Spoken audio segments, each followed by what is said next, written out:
Camera में से okay इधर देखो प्रॉब्लम्स टोटल इसमें है 7 प्रॉब्लम, सबके सब एमसीक्यूज के प्रॉब्लम। एक जो बड़ा प्रॉब्लम है वो पेपर में आता है लॉन्ग क्वेश्चन, वो भी हम बाद में करेंगे। इधर देखो सभी सो बात करें। जो पहला प्रॉब्लम कह रहा है कि अगर करंट बराबर है 0.002 एम्पीयर के तो बताओ इसके चार्जेस क्या होंगे अगर ये करंट फ्लो कर रहा है टाइम 1 मिनट के लिए। तो हम सबसे पहले क्या करते हैं, यूनिट्स को चेक करेंगे। करंट का यूनिट एम्पीयर होता है तो ओके, टाइम का यूनिट होता है सेकंड। मिनट में तो क्या करेंगे, इसको multiply by 60। So we know कि भाई 1 मिनट में 60 सेकंड्स होते हैं, तो it is equals to 60 second हो गया। फार्मूला हमने पढ़ा हुआ था कि करंट हमेशा बराबर होता है flow of charges per unit time के, यानी q अपॉन t के। हमें मालूम करना है q तो t को क्रॉस मल्टीप्लाई करवा देंगे। अब हम पुट करवाएंगे i का वैल्यू और t का वैल्यू, दोनों को मल्टीप्लाई किया तो your answer is 0.01 coulomb. Charge का यूनिट होता है कूलम। ओके, नंबर 2 प्रॉब्लम कह रहा है determine the current when the charges of 2100 coulomb flows for 5 minutes. तो हमने लिखा पहले 5 मिनट को चेंज किया, 5 को मल्टीप्लाई करवाएंगे 60 के साथ, तो ये तकरीबन हो जाएंगे कितने 300 सेकंड। और कूलम जो है चार्ज का यूनिट सही है, तभी हमने क्या किया I q/T लिखा, q की जगह 2100, t की जगह 300। इन दोनों को डिवाइड करवाएंगे तो आंसर आएगा 7 एम्पीयर। सही है। नेक्स्ट, अब यानी कि ये जो पहला और दूसरा प्रॉब्लम था ये दोनों किससे रिलेटेड थे, I q/T से रिलेटेड थे। देन जो 15.3 और 15.4 है ये दोनों रिलेटेड है इसके साथ। ये वोल्टेज किसके बराबर होता है, द रेट ऑफ चेंज नहीं the work done per unit charge के बराबर होता है। ठीक है, ये बल्ब बंद कर, मेरा बल्ब बंद कर मामू। अब इधर देखो, इधर कह रहा है कि भाई अगर potential difference is 90 volt and the work done by the charge is 450 joules then determine the charge. तो हमने यहाँ पे फार्मूला लिखा V W/Q हो गया। V की Q हमें मालूम करना है, इन दोनों को कर लेंगे cross multiply, so your Q will be equal to W/V हो गया। हमने वैल्यूज पुट किए, W की जगह 450 और V की जगह 90, डिवाइड किया तो आंसर आया 5 and the unit of charge is coulomb.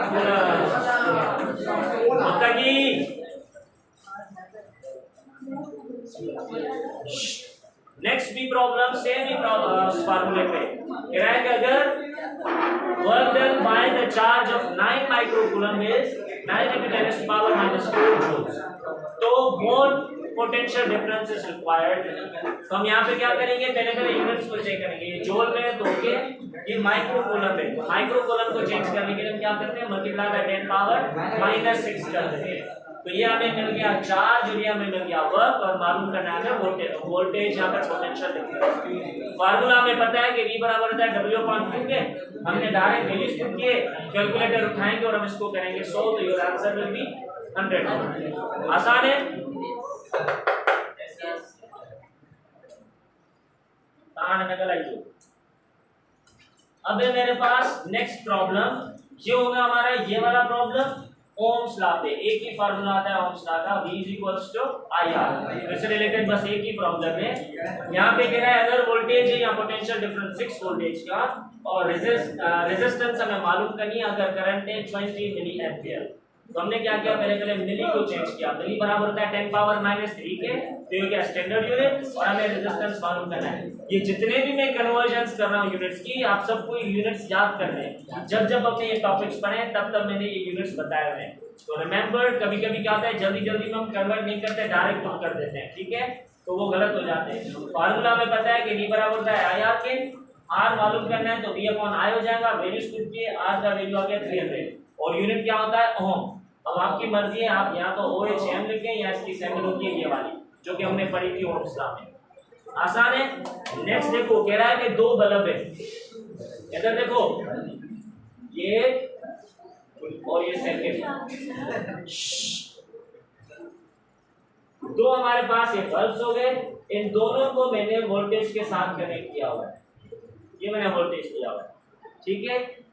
अगर दोनों को वोल्टेज सेम चाहिए तो हम क्या करेंगे, इन दोनों बल्ब्स को कनेक्ट करेंगे हम लोग इन पैरेलल कॉम्बिनेशन। अगर ये पैरेलल में हो गए तो दोनों का वोल्टेज क्या होगा, सेम।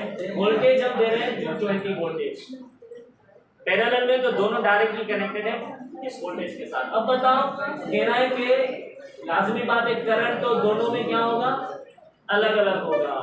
अगर पहला जो बल्ब है इट इज ऑफ 120 वॉट और जो दूसरा है वो है हमारा 80 वॉट का। अब वॉट क्या होता है, पावर होता है, पावर। अब बताना ये है कि कौन से बल्ब में रेजिस्टेंस ज्यादा होगी और कौन से में करंट ज्यादा होगा। आई बात समझ में? तो इधर देखो, सबसे पहले हमने पावर का फार्मूला लिखा, P1 = V/I1 और P2 के लिए हमने किया V और I2 क्योंकि वोल्टेज है सेम। I1 मालूम किया, ये हो गया 120/220, तो अब करंट आया 0.5 और सेकंड में हमने मालूम किया तो करंट कितना आया 0.36 एम्पियर। तो करंट किसका ज्यादा निकला, 1 का या 2 का? 1 का। इट मींस कि जो हमारा 1 है 120 वॉट वाला, इसमें करंट ज्यादा फ्लो करेगा। आई बात समझने? तो यहाँ पे क्या लिखेंगे, for the higher current will be in 20 watt bulb. अब करंट और रेजिस्टेंस एक दूसरे के क्या होते हैं, इनवर्सली प्रोपोर्शनल। तो रेजिस्टेंस मालूम करने की जरूरत ही नहीं है। जो हमारी हायर रेजिस्टेंस होगी वो किस में होगी, वो होगी हमारी 80 वॉट वाले बल्ब में। आई बात समझ में? तो ये हो गया हमारा प्रॉब्लम। ये वाला प्रॉब्लम तो एमसीक्यूज में आता है, लेकिन कैसे हमें इसको सॉल्व करना है तो मैंने आपको बता दिया। नाउ गिव एनी क्वेश्चन, बताओ last problem of this chapter. This chapter is complete. तारा करने वाली है, हां भले सा कोई फर्क ना पड़ेगा। ये डीसी ना है हुआ, एसी करंट हुआ। पिक्चर कर जल्दी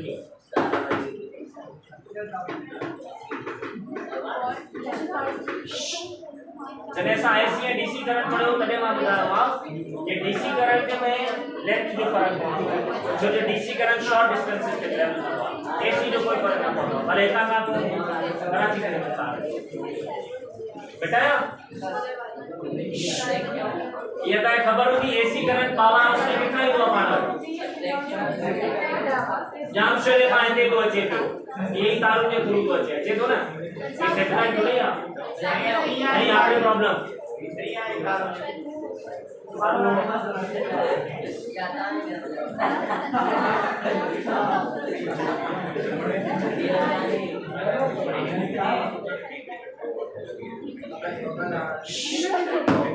अब सुने लास्ट प्रॉब्लम।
इधर देखो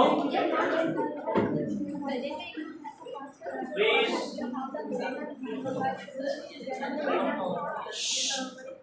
सर बाद में लिख दिया। देखो कह रहा है कि हमारे पास 3 रेजिस्टर्स हैं। प्रॉब्लम नंबर 15.6 3 रेजिस्टर्स हैं R1 R2 और R3।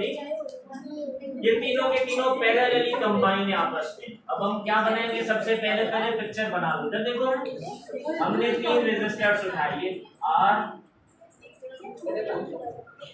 यस और ये 3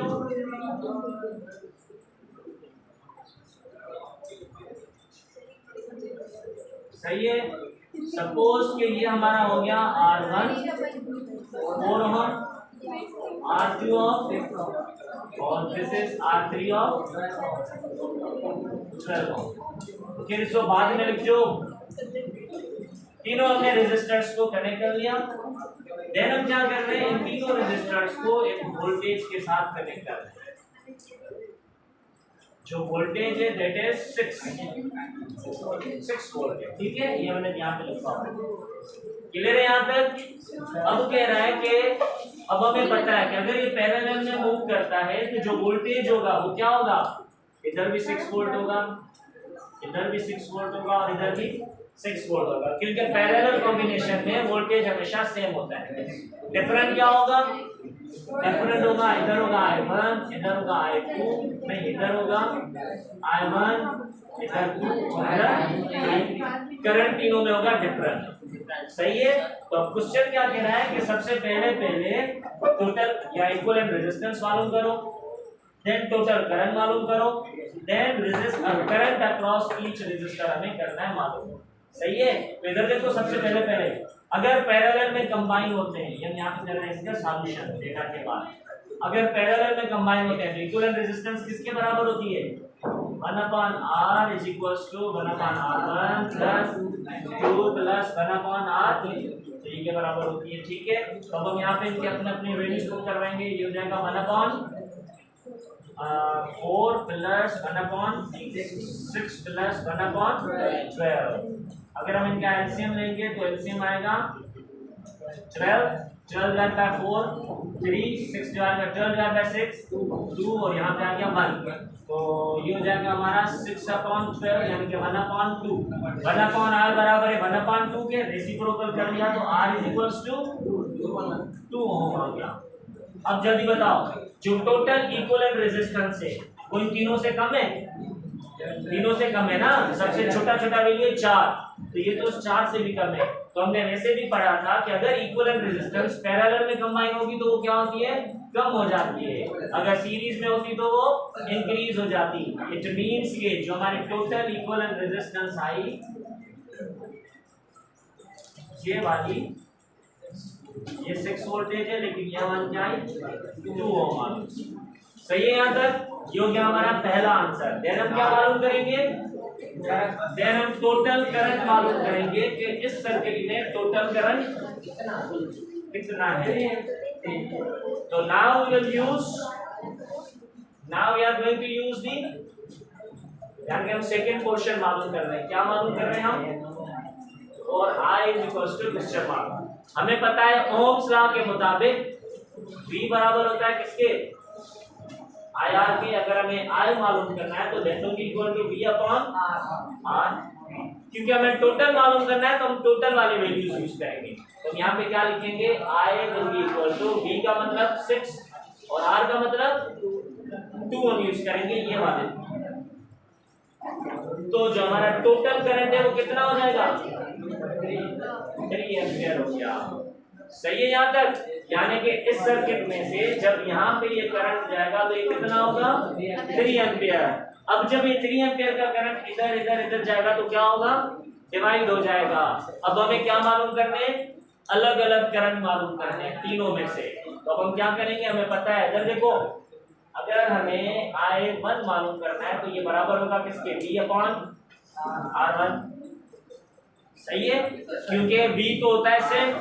अगर हमें I2 मालूम करना है तो ये होगा V अपॉन R3, और अगर हमें I3 मालूम करना है तो जो होगा V अपॉन R3 के बराबर। सही है। अब बस सिर्फ अपने अपने वैल्यूज पुट करवाएंगे हम यहाँ पे। ये हो जाएगा I1 will be equal to 6 upon 4, R1 है 4, और I2 will be equal to 6 upon 6 और I3 will be equal to 6 upon 12। अगर हमने इसको सॉल्व किया तो I1 will be equal to 1.5 ampere. इसको हम सॉल्व करेंगे तो ये बराबर हो जाएगा 1 एम्पियर, और I3 को मालूम करेंगे तो ये हो जाएगा 0.5 एम्पियर। ये हमारा हो गया आंसर। वेरीफाई अगर करना चाहो तो इधर देखो, टोटल करंट किसके बराबर होता है, I1, I2 और I3 के। तो तीनों को प्लस करवा दो। I1 मतलब 1.5, I2 मतलब 1 और 0.5 प्लस किया तो क्या आया, टोटल करंट के बराबर आ गया। यानी कि हमने प्रॉब्लम सही किया। आई बात समझ में? लॉन्ग क्वेश्चंस में प्रॉब्लम आते हैं, इनको आपको अच्छे से याद करना और समझना है। ध्यान बताओ।